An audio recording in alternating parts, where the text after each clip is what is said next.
When we get frightened, we want to control everything, and then we shut off the flow of good. Trust life. Everything we need is here for us. The power within us is willing to give us our fondest dreams and enormous plenty instantaneously. The problem is that we are not open to receiving it. If we want something, our higher power doesn't say, "I'll think about it." It readily responds and sends it through. But we have to be ready for it. If not, it goes back into the storehouse of unfulfilled desires. Many people come to my lectures and sit with their arms folded across their bodies. And I think, how are they going to let anything in? It's a wonderful symbolic gesture to open our arms wide so the universe notices and responds.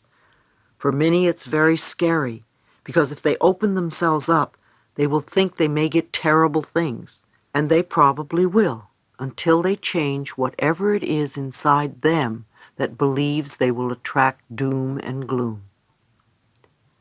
When we use the term prosperity, a lot of people immediately think of money.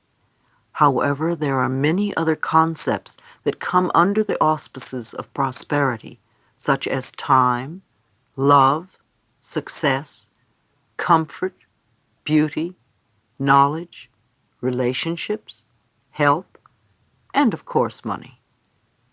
If you are always feeling rushed because there isn't enough time to do everything you want, then you have a lack of time. You are poor in time. If you feel that success is beyond your reach, then you are not going to get it. If you feel life is burdensome and strenuous, then you will always feel uncomfortable. If you think you don't know very much and you're too dumb to figure things out, you will never feel connected to the wisdom of the universe. If you feel a lack of love and have poor relationships, then it will be difficult for you to attract love into your life. What about beauty? There is beauty all around us. Do you experience the beauty that is abundant on the planet? Or do you see everything as ugly and wasteful and dirty? How is your health? Are you sick all the time? Do you catch colds easily? Do you get many aches and pains? And then there is money. Many of you tell me there is never enough money in your lives. What do you let yourself have? Or perhaps you feel you are on a fixed income. Who fixed it? None of the above has anything to do with receiving. People always think, oh, I want to get this and that and whatever. However, abundance and prosperity is about allowing yourself to accept. When you are not getting what you want, on some level, you are not allowing yourself to accept. If we are stingy with life, then life will be stingy with us. If we steal from life, life will steal from us. Being honest with ourselves. Honesty is a word we use a lot, not always understanding the true significance of what it means to be honest. It has nothing to do with morality or being a goody-goody. Being honest really has little to do with getting caught or going to jail. It is an act of love for ourselves.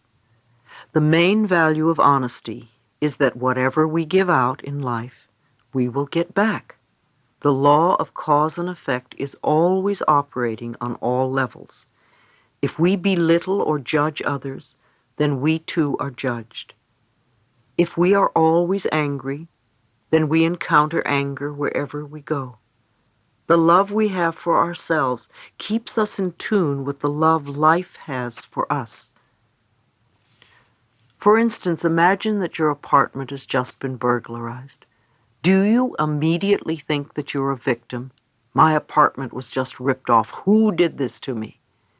It is a devastating feeling when something like that happens. However, do you stop to think of how and why you attracted the experience? Again, taking responsibility for creating our own experiences is not an idea that many of us want to accept all the time, perhaps just some of the time. It is so much easier to blame something outside of ourselves. Yet our spiritual growth cannot occur until we recognize that there is little of value outside of us. Everything comes from within. When I hear that someone has just been robbed or experienced some kind of loss, the first question I ask is, whom did you steal from lately? If a curious look comes over their face, I know I have touched a tender spot.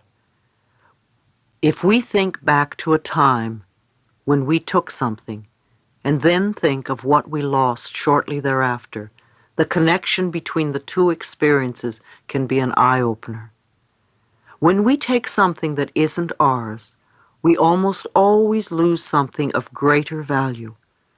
We might take money or some object, and then we might lose a relationship. If we steal a relationship, we might lose a job. If we lift stamps and pens from the office, we might miss a train or a dinner date. The losses almost always hurt us in some important area of our lives. It's unfortunate that many people steal from large companies, department stores, restaurants, or hotels, and so on, rationalizing that these businesses can afford it. This type of rationalization does not work. The law of cause and effect continues to operate for each one of us. If we take, we lose. If we give, we get. It cannot be otherwise. If there are many losses in your life, or many things are going wrong, you might examine the ways in which you are taking. Some people who would not dream of stealing things will self-righteously rob another person of time or self-esteem. Each time we make another person feel guilty, we are stealing self-worth from them. To be truly honest on all levels takes a great deal of self-examination and self-awareness. When we take something that does not belong to us, we are, in effect, instructing the universe that we don't feel worthy of earning. We aren't good enough, we want to be stolen from, or we believe there is not enough to go around. We believe that we must be sneaky and grab to get our good. These beliefs become effective walls around us that prevent us from experiencing abundance and joy in our lives. These negative beliefs are not the truth of our being.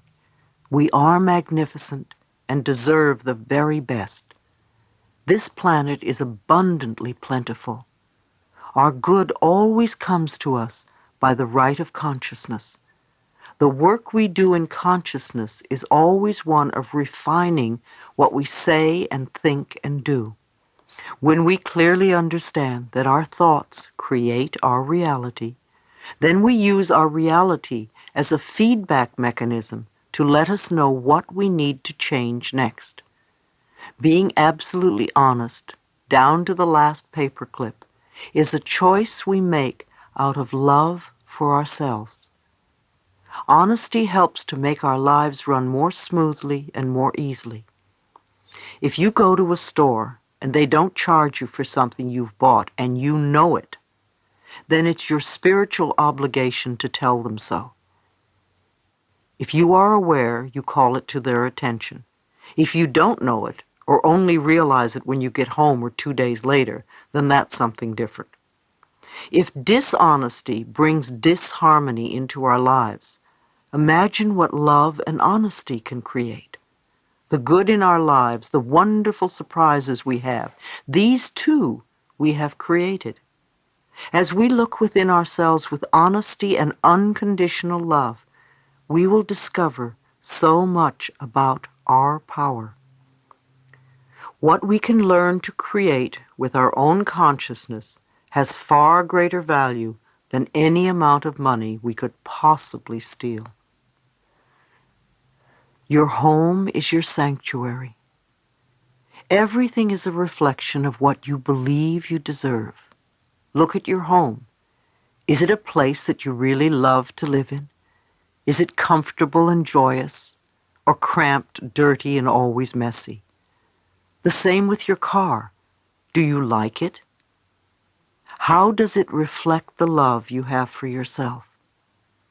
Are your clothes a bother and a nuisance and something you have to deal with? Your clothes are also a reflection of how you feel about yourself. Again, the thoughts we have about ourselves can always be changed. If you want to find a new home, begin by opening yourself up to finding the right place and affirm that it is waiting for you. When I was looking for a new home in Los Angeles, I couldn't believe that I would only find appalling places. I kept thinking that this is Los Angeles and it's filled with wonderful apartments, so where are they? It took me 6 months to find the one I wanted, and it was magnificent. During the time I was looking, the building was being constructed, and when it was finished, I found it waiting for me.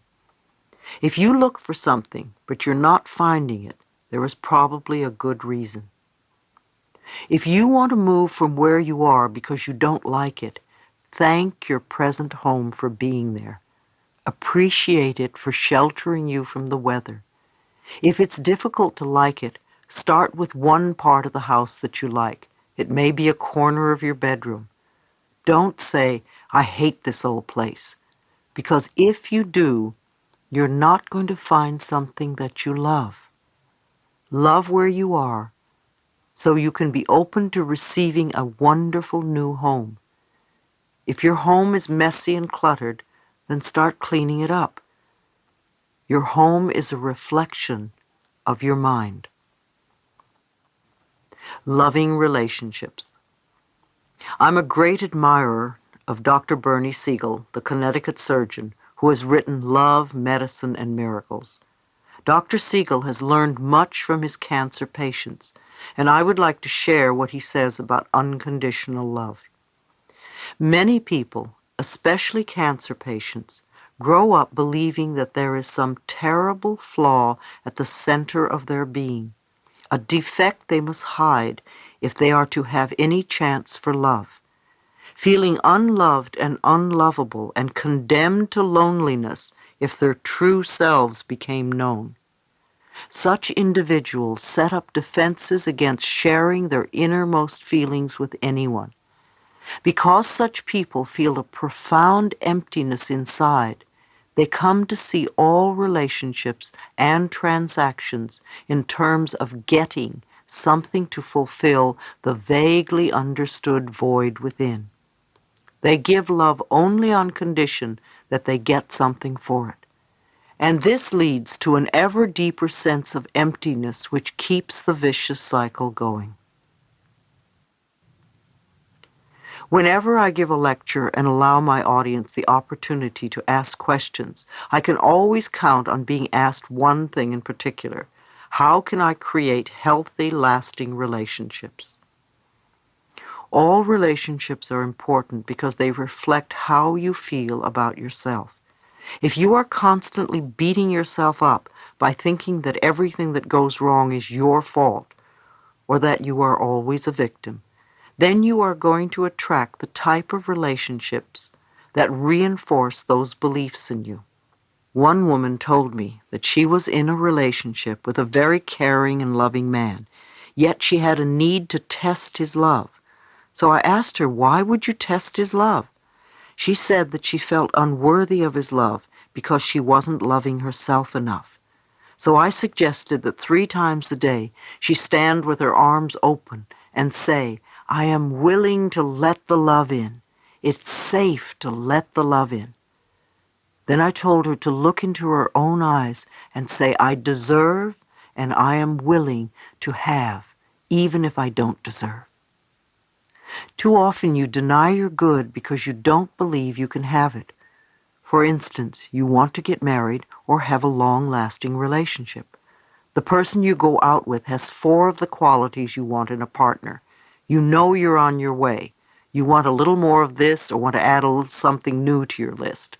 Depending on how much you believe you deserve to be loved, You may have to go through a dozen people before you get what you really want. Likewise, if you believe that a higher power has surrounded you with truly loving people, or that everyone you meet or know brings only good into your life, then those are the types of relationships you will ultimately draw to yourself. Codependent relationships. Personal relationships always seem to be the first priority for many of us. Perhaps you are always searching for love. Hunting for love doesn't bring the right partner because the reasons for wanting love are unclear. We think, oh, if I only had someone who loved me, my life would be all better. That's not the way it works. One exercise that I recommend is to write down the qualities you want from a relationship, such as fun, intimacy, open and positive communication, etc., and look at your list. Are these standards impossible to fulfill? Which of these requirements could you supply yourself? There's a big difference between the need for love and being needy for love. When you are needy for love, it simply means that you are missing love and approval from the most important person you know, yourself.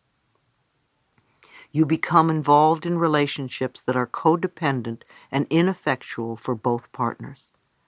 When we need someone else to fulfill us, we are codependent. When we rely on another to take care of us so that we don't have to do it ourselves, we become codependent. Many of us from dysfunctional families have learned codependency from the way we grew up. I believed for years that I was not good enough, and I sought love and approval wherever I went. If you are always telling the other person what to do, then you are probably trying to manipulate the relationship.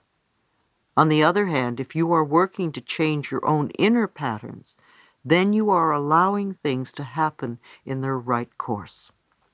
Take a moment to stand in front of a mirror and think about some of your own negative childhood beliefs that have been affecting your relationships. Can you see how you are still recreating the same beliefs? Think of some positive childhood beliefs. Do they hold the same charge for you as the negative ones? Tell yourself that the negative beliefs no longer serve you and replace them with new positive affirmations. You may want to write down the new beliefs and place them where you can see them every day. Again, be patient with yourself. Persevere with the new belief as much as you did with the old one. There were many times when I slipped back into old patterns before my new beliefs took root. Remember, when you are able to contribute to the fulfillment of your own needs, then you will not be so needy, so codependent. It all begins with how much you love yourself. When you truly love yourself, you stay centered, calm and secure, and your relationships at home as well as at work are wonderful. You will find yourself reacting to various situations and people differently. Matters that once may have been desperately important won't be quite as important anymore. New people will enter your life, and perhaps some old ones will disappear, which can be scary at first, and also wonderful, refreshing, and exciting. Once you know what you want in a relationship, you must go out and be with people. No one is going to suddenly appear at your doorstep. A good way to meet people is in a support group. It enables you to connect with people who are like-minded or who are involved in the same interests. It's amazing how quickly you can meet new friends. There are many groups and classes available in cities all around the world. You need to seek these groups out. It helps when you associate with people traveling a similar path. An affirmation I suggest is, I am open and receptive to wonderful good experiences coming into my life. It's much better than saying I'm looking for a new lover. Be open and receptive, and the universe will respond for your highest good. You will find that as your self-love grows, so will your self-respect. And any changes that you find yourself needing to make will be easier to accomplish when you know that they are the right ones for you. Love is never outside yourself. It is always within you. As you are more loving, you will be more lovable.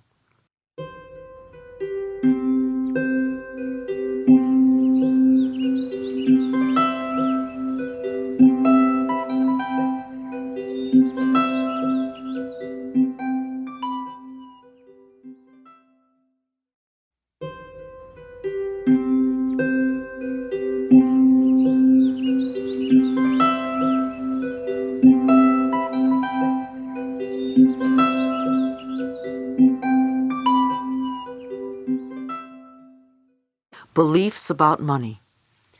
Having fear about the issue of money comes from our early childhood programming. A woman at one of my workshops said that her wealthy father had always had a fear of going broke, and he had passed on the fear that money would be taken away. She grew up being afraid that she wouldn't be taken care of. Her freedom with money was tied to the fact that her father manipulated his family through guilt. She had plenty of money all her life, and her lesson was to let go of the fear that she couldn't take care of herself. Even without all the money, she still could take care of herself. Many of our parents grew up in the Depression, and many of us have inherited beliefs when we were young, such as we may starve, or we may never find work, or we may lose our home or our car or whatever. Very few children say, no, that's nonsense. Children accept it and say, yes, that's right. Make a list of your parents' beliefs about money. Ask yourself if you are still choosing to believe them now. You will want to go beyond your parents' limitations and fears because your life is not the same now. Stop repeating these old beliefs to yourself. Begin transforming the pictures in your mind. When an opportunity comes up, don't echo your past history of lack. Begin proclaiming the new message for today. You can begin now to affirm that it's okay to have money and riches, and that you will use your money wisely. It is normal and natural for us to have more money at certain times than others. If we can trust the power within us to always take care of us no matter what, we can easily flow through the lean times, knowing that we will have more in the future. Money isn't the answer. Although many of us think that if we have a lot of money, everything will be fine. We won't have any more problems or worries. But money is truly not the answer. Some of us have all the money that we could ever need, and we still aren't happy. Be grateful for what you have. A gentleman I knew told me that he felt guilty because he couldn't pay back his friends for the kindness and gifts they gave him when he was not doing so well. I told him that there are times when the universe gives to us, in whatever form we may need, and we may not be able to give back at that time. In whatever way the universe has decided to respond to your needs, be grateful. There will come a time when you will help someone else. It may not be with money, but with time or compassion. Sometimes we don't realize that these things can be more valuable than money. I can think of many people during the early days of my life who helped me enormously at a time when there was no way for me to pay them back.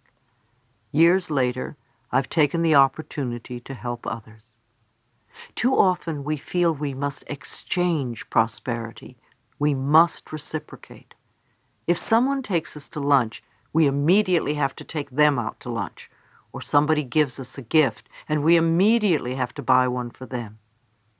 We could learn to receive with thanks, learn to accept, because the universe perceives our openness to receive as not just exchanging prosperity. Much of our problem stems from our inability to receive. We can give, but it's so difficult to receive. When someone gives you a gift, smile and say thank you. If you say to that person, oh, it's the wrong size or the wrong color, I guarantee the person won't ever give you another gift. Accept graciously. And if it really isn't right for you, give it to someone else who can use it. We want to be grateful for what we do have so that we can attract more good to us. If we focus on lack, then we will draw it to us. If we are in debt, we need to forgive ourselves, not berate ourselves. We need to focus on the debt being paid off by doing affirmations and visualizations. The best thing we can do for people who are having money problems is to teach them how to create it in consciousness, because then it's lasting. It's much more lasting than handing them some money. I'm not saying don't give your money away, but don't give it away because you feel guilty. People seem to say, well, I have to help other people. You're a people too. You are somebody, and you're worthy of prosperity. Your consciousness is the best bank account you can have. When you put in worthwhile thoughts, you will reap large dividends. Tithing is a universal principle. One of the ways to attract money into your life is to tithe. Tithing 10% of your income has long been an established principle. I like to think of it as giving back to life. When we do that, we seem to prosper more. The churches have always wanted you to tithe to them. It's one of their principal ways of gathering income. In current years, that has expanded to tithing to where you get your spiritual food. Who or what has nourished you on your quest for improving the quality of your life? That could be the perfect place for you to tithe. If tithing to a church or a person doesn't appeal to you, there are many wonderful non-profit organizations that could benefit others by your contributions. Investigate and find the one that is right for you. People often say, I will tithe when I have more money. Of course, then they never do. If you are going to tithe, start now and watch the blessings flow. However, if you only tithe to get more, then you have missed the point. It must be freely given or it won't work. I feel that life has been very good to me, and I gladly give to life in various ways. There is so much abundance in this world just waiting for you to experience it. If you would know that there is more money than you could ever spend, or more people than you could ever meet, and more joy that you could possibly imagine, you would have everything you need and desire. If you ask for your highest good, then trust the power within to provide it for you. Be honest with yourself and others. Don't cheat, not even a little. It will only come back to you. The infinite intelligence that permeates all says yes to you. When something comes into your life, don't push it away. Say yes to it. Open yourself to receiving good. Say yes to your world. Opportunity and prosperity will increase 100-fold.